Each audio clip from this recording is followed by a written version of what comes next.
Hi everybody, House Church video for this up week and happy Advent. I don't know, do we say happy Advent? I'm not even sure what you're supposed to say about that, but we're in the second week of Advent, and this past Sunday we were talking about this really kind of peculiar and small little story in the book of Exodus about these two women, Shiphrah and Puah. And the question for me that comes out of that is basically, what do we do with this story? What does this teach us about ourselves living today? The things that they did, the things that they had to struggle with. What can we glean from that story in order to move forward, in order to follow after God, in order to participate in the kingdom that is arriving, that we're celebrating throughout the season of Advent? And that leads me to my light bulb, which is what I think Shiphrah and Puah are calling us to do, is to look for places where we can engage, look for opportunities for us to find these micro rebellions, these tiny little things that we can do that remind us, that cause us to live in such a way that we know that God is the one in charge.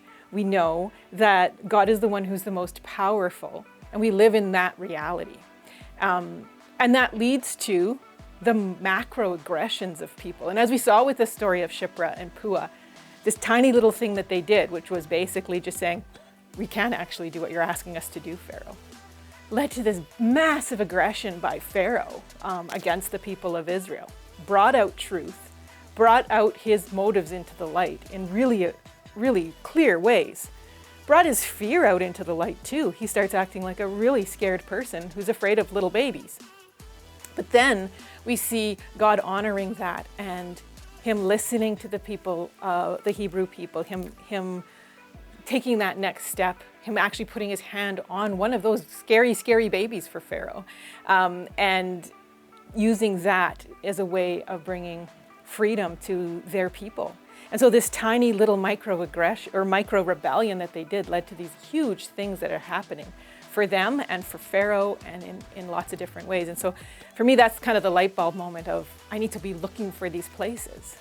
And then for the arrow, for me, this is a bit of a question. My arrow is, where am I going to be massively aggressive if somebody infringes on my little empire of Lydia?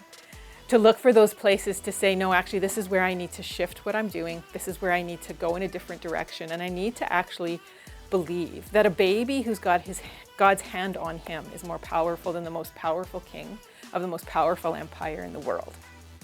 And I need to live like that. And so when I think that I'm going to be the empress or the emperor of my own little empire, I am being like a pharaoh. And I need to be more like Shiphrah and Puah, the people in the Bible who are commended for their faithfulness to God and their tiny little act of a micro rebellion against that. So those were my question mark, light bulb, and arrow that was coming out of the sermon. Don't forget this week that we are praying for people who don't yet know Jesus, and we want to invite them into this kingdom away from the empires that we like to build and into the kingdom of God. And so have fun talking about that, praying for them, and maybe even inviting them to Carols by Candlelight that's coming up. Have a great House Church.